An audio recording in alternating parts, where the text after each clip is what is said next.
This engine still holds a record no one has broken in over 85 years, 126 miles per hour. Not on a purpose-built test track, not under controlled conditions.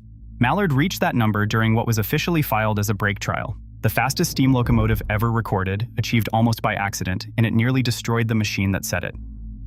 Mallard is not just a name from the record books. It is the 28th locomotive in a series of 35 built for the London and North Eastern Railway, a class known as the A4 Pacifics.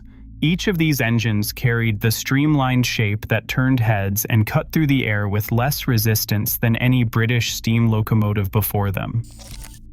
Mallard was assembled at Doncaster Works, the same workshops that had produced some of the most famous engines in British railway history.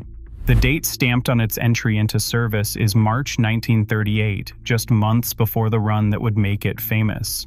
The A4s were the product of Sir Nigel Gresley, LNER's chief mechanical engineer. Gresley's signature is all over Mallard: the three-cylinder layout for smoother power, the high-pressure boiler, the wind tunnel-tested casing. The streamlined shell was more than just a visual statement. It was a calculated effort to squeeze every last mile per hour out of steam, to prove that British engineering could match or beat anything on the continent. Mallard, as the 28th of its kind, carried these ambitions onto the rails, an individual in a family built for speed, but destined to stand apart. In its lines, you see the closing argument for steam at its fastest, built at the very moment when the world was already beginning to move on. Streamlining in the 1930s was more than a stylistic flourish. For the A4s, every curve and panel of that wedge-shaped casing had a job to do. The casing cut wind resistance by roughly 15% compared to earlier express engines, a difference proven in wind tunnel tests at the National Physical Laboratory. But streamlining was not just about speed on paper. It solved a very real problem for the driver. At high speeds, smoke could blind the crew, especially on the long gradients of the East Coast main line. The sloped nose and side fairings forced smoke up and away, keeping the view ahead clear even as the locomotive pressed faster. In Britain during the 1930s, speed was a national obsession. The LNER and its great rival, the LMS, pushed their newest locomotives harder each year, each hoping to claim the fastest express service in the country. Across the channel, German engineers were making headlines with their own streamlined giants, setting records that threatened British pride. Every mile per hour gained was a statement of modernity, a signal that the old world of steam could still keep pace with the future. Mallard's shape, then, was both practical and political. The wind tunnel casing was a calculated answer to engineering demands, but it was also a weapon in a contest of reputations. To the public, the blue streak of an A4 at full tilt became a symbol of progress, proof that British design could not only match but surpass the best that Europe could offer. In the race for speed, the streamlined shell was as much a banner as it was a technical innovation. On the morning of July 3, 1938, a 7-car train waited quietly just south of Grantham, lined up on the long, windswept stretch known as Stoke Bank. The official paperwork described the day's task in dry technical terms: a Westinghouse quick-acting brake trial, meant to test the latest developments in high-speed train safety. The formation included Mallard at the head, a dynamometer car coupled behind to record every movement, and a rake of streamlined coaches, each detail chosen for technical necessity, not spectacle. There were no banners, no grandstands, no public announcement of a world record in the making. Instead, the event was wrapped in the language of engineering trial, the presence of the dynamometer car justified by the need for precise braking data. Internal memos, later unearthed, reveal a deliberate effort by LNER management to keep ambitions under wraps. The instructions were clear: all external communication should focus on the brake testing, not on speed. Even the press, echoing the official line, reported the run as a technical exercise rather than a challenge to the record books.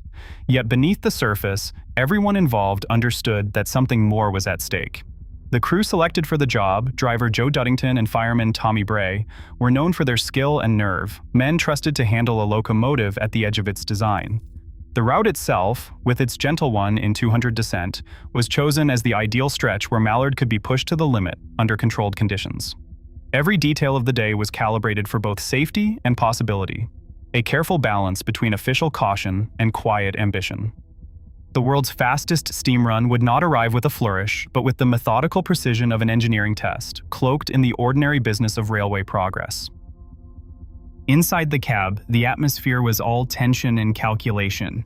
Joseph Duddington, the man at the controls, had a reputation for driving hard, never reckless, but always pressing an engine to the edge of what it could give. Duddington's hands moved with practiced certainty, coaxing Mallard up to speed as the train crested the summit and began its descent. Alongside him, fireman Thomas Bray worked in rhythm, feeding coal, watching the pressure, and listening for the faintest change in the beat of the cylinders.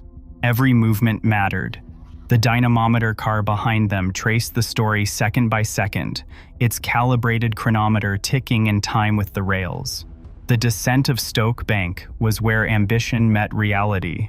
The speedometer crept past 100, then 110, then 120 miles per hour. Duddington kept his eyes on the line, feeling the locomotive surge forward, the boiler straining, the bearings beginning to heat.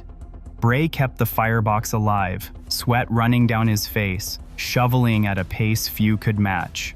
For a brief, breathless moment, the pointer on the recording drum swept past the German record, 124.5 miles per hour, set 2 years earlier by the DRG Class A4. But Mallard was still accelerating. At the very peak, the number arrived, 126 miles per hour. Not a rounded estimate, but a figure burned into the dynamometer roll, captured for all time. 6 seconds at a speed no other steam locomotive would ever officially reach. The achievement was undeniable, yet it came at a cost. Within moments, the middle cylinder's big end bearing began to overheat, a warning that the machine was being pushed beyond its limits. The irony was inescapable. The fastest run in steam history happened under the cover of a brake test, claimed in the margins of a routine trial, and paid for with immediate mechanical pain. Mallard's triumph was as much an ending as a beginning, the last greatest gasp of steam power, just as the world was turning its gaze to new forms of speed. Mallard's moment of glory came with a hidden cost. Seconds after the speed peaked, the middle cylinder big end bearing overheated, flooding the cab with the sharp scent of aniseed oil meant as a warning. The record was not just a number, it was a physical boundary, and Mallard crossed it at a price. The crew eased back, coaxing the wounded engine to Peterborough, where repair teams found the bearing metal softened and scored from the heat. Mallard never made it to King's Cross that day. The newsreel cameras, waiting for a triumphant arrival, captured only absence. There is no moving image of the world's fastest steam locomotive at speed, just the numbers traced on the dynamometer roll and the memories of those in the cab. For a handful of seconds, Mallard reached a speed that hovered on the edge of myth, 126 miles per hour. Yet even this was not the true upper limit. The crew believed, and the data suggest, that if not for slowing at the Peterborough junction, Mallard could have reached 130, but the chance never came again. War broke out the next year, ending any hope of a second attempt. No steam locomotive, in Britain or abroad, has ever officially surpassed Mallard's record. The fastest run in steam history happened almost by accident, claimed in the margins of a brake test, paid for with a mechanical wound, and never repeated.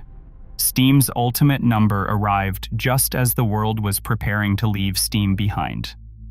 After a working life that stretched over 1.4 million miles, Mallard was withdrawn from service in 1963. The British Transport Commission stepped in, preserving the locomotive at a time when most of its steam contemporaries faced the cutter's torch. In 1975, Mallard moved to the National Railway Museum in York, where it became a centerpiece, no longer a machine of speed, but a national artifact.